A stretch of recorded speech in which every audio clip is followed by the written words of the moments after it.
Hi. Today I am ready to multiply myself because we are going to talk about a narrative technique based on the use of the multiple narrator. A technique that comes from literature, from there it went to the cinema, where it received its name, and it has also been transferred to television. It has even given its name to a term in psychology. I am referring to the Rashomon effect. Today we will see what it is and learn how to use it in the creation of our stories. So what is the Rashomon effect? The Rashomon effect is a narrative technique that shows different points of view of the same story. Usually fictions reach the viewers, or readers, from a single point of view, the one the creator wants to give to his story. He is the one who controls the information offered by the story, how he makes it public to the viewer, when and through which character. The Rashomon effect proposes the challenge of telling a single story from different points of view, focusing on the different perceptions that the protagonists have of an event. It is a way of reflecting on the subjectivity of the narrator, and how the perception of the characters is affected by various circumstances. By the limitations of information, by age, by gender, by memory, by their beliefs, by the influence of others, or even by what they want to see or believe. The Rashomon effect postulates that truth is subjective, and versions of the same fact told through various characters may be true, and at the same time apparently incompatible, or some of the characters may lie. And like other narrative techniques, the Rashomon effect has derived a psychological term.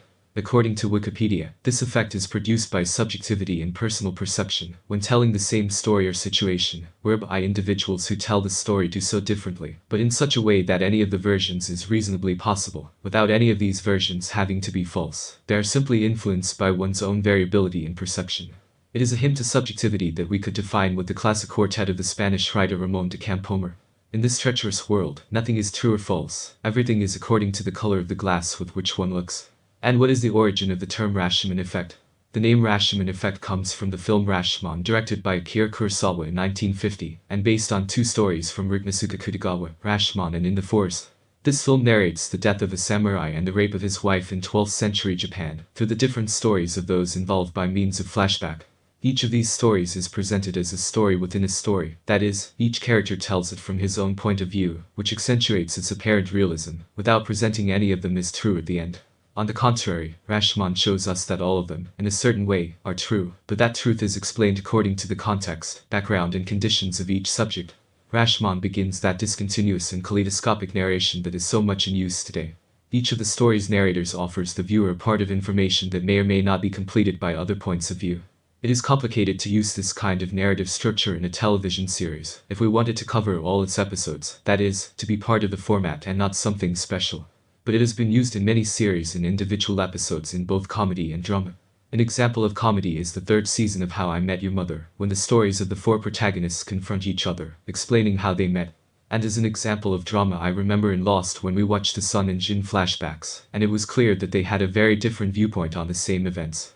But although it is complicated, as I said before, there is a series in which its creators decided to use the Rashomon effect in its structure as part of the format, by repeating it in all the episodes. I am referring to The Affair. Created by Sarah Treem and Haggai Levi, the series bet on this narrative structure to tell the consequences of an infidelity. In an interview, Sarah Treem commented that her partner Haggai Levi, who had previously created the series and treatment in Israel, sees himself as a creator of television formats. He is more interested in the general framework of the story and the format than in the details of the script.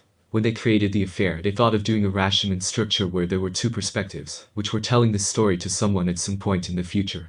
And the characters came out of that. How to use the Rashomon effect in our stories. 1. Create the base story. The first thing is to create the story we are going to tell. It has to be a story in which there is some friction, of differences, that allows us to explore different points of view. For example, the story of Rashomon, Japan, 12th century. In Kyoto, under the gates of the collapsed Rashomon temple, a woodcutter, a Buddhist priest and a pilgrim are sheltered from the torrential rain. The three discuss the trial of a bandit, accused of killing a feudal lord and raping his wife.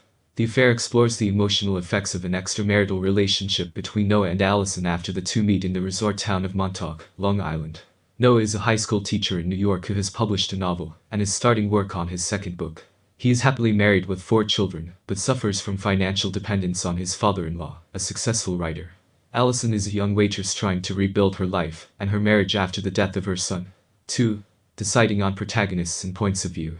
Once we know the story, we must decide who will be the protagonists who will tell us their point of view on this story. This may seem obvious, but it is not.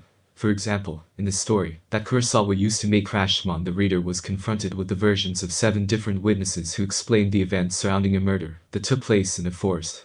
Akira Kurosawa, on the other hand, limited the characters to 4, but not just any 4, because all 4 are involved in the crime. The wife indicates her version of the crime. Drape, the assailant, who describes his version by showing his struggle with the murder and the wife's voluntary surrender. The assassinated, through a medium, he describes the struggle, the betrayal, and his death. A witness participates twice, at the beginning describing the context, and at the end giving a surprising outcome. In the affair, it is the 2 protagonists of the infidelity who tell us their different views of their romance. Thus we can see the differences between the versions provided by Ruth and Noah, the protagonists, from the concept they had about themselves, or about the way the other one acted. But that's not all. In the second season, the creators of the series multiplied the points of view and included those of Cole and Helen, those affected by the romance that the protagonists live. And the visions diversified, as did the reactions to their respective infidelities, and the way they affect their families. A decision that contributed to enrich the initial plot, and bring more interest. And in the third season they included a 5th storyteller. 3. Divide the story into versions, and decide on the points of view. The next step is to decide which part of the story each character tells, and which version they will show. Here the structure does not work like a puzzle, that is, as if the story were broken into small pieces and each one told one. The structure works with several stories that overlap. It is like the image of the intersection of sets that we saw in school, where overlapping one with the other produced a part that was common to both. Only that each of the characters will live that part in a way, and will tell it in a different way. The interesting thing about Rashomon is that both the writer of the story and the filmmaker pose the impossibility of reaching the ultimate truth in the telling of a story. And then it is up to the reader or viewer to compose the possible reality that is narrated through the various points of view that are raised. 4. Decide on the order of the story. The next point is to decide what order the different storytellers will have.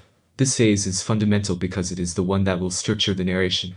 The first narrator poses the story and gives a point of view, then another one comes along and makes us see another point of view about the same story, and makes us understand it more or not. Maybe it makes us doubt or deny the previous one. Then another character may come along and show us a new point of view that we hadn't thought of. For example, in the affair we begin with the point of view of the man, and the woman seems to us the typical sexy one. But then comes her story and then we understand everything. If we had listened to her story first, the effect would have been totally different. As they say in mathematics, the order of the factors does affect the product. The idea is that every time someone tells us their point of view, there is a twist in this story. Each of the characters' narratives is structured with its beginning, development and outcome, and is a turning point in the view of the viewer. That is the most powerful weapon of this narrative structure. To be able to change the course of the story with each narrator. 5. Use according to the genre. As we saw before, the Rashomon effect can be used in different genres. Let's see how and what it generates in each of them. Comedy. Arrested Development, Frasier, Everybody Loves Raymond, Rockefeller Plaza, and even The Prince of Bel-Air once used a multiple point of view to humorously show each character's own subjectivity. Through confusion and unexpected surprises, they manage to offer something new and fun to the audience. The Rashman structure causes the first narrator to pose a situation, and the second and other narrators to bring the comedy, thanks to the contradictions, lies, and omissions of the story. Each one brings a vision of the event, but not to generate more mystery or drama, but to ridicule and expose the previous versions. Drama. In addition to the affair, the chapter 4 Corners of Emergencies or an episode of CSI Las Vegas entitled Rashomon are other examples of series belonging to the dramatic genre that also bet on multiple versions as a narrative resource when it comes to a new episode. In the drama, the second narrator and other versions provide other points of view that increase the conflict or show you another perspective. There is no single truth, everything depends on the point of view of the person who lives it. In addition, the aim is for the audience to feel the desire to discover the facts that surround each protagonist is, finally, real. Or simply to know what contribution each character makes to the story, depending on their personality. In the series we all know the characters, and we want to check if they react to the facts as we expect them to. Thriller or mystery. Another genre where we can use the structure generated by the Rashomon effect is the thriller or mystery. In this genre the second and other narrators provide more clues to solve the mystery that was raised in this story. An example of this is the penultimate episode of the first season of Veronica Mars. In this youthful series of investigation and mystery, Veronica finally discovers who is guilty of one of the most important unknowns in history. In her investigation she has to be very astute with the different points of view of her witnesses, the hatreds and resentments between them, and filter the subjectivity of her versions to reach the final and true conclusion. This concludes today's video, where we have seen what the Rashomon effect is, and how to use this narrative technique in our stories.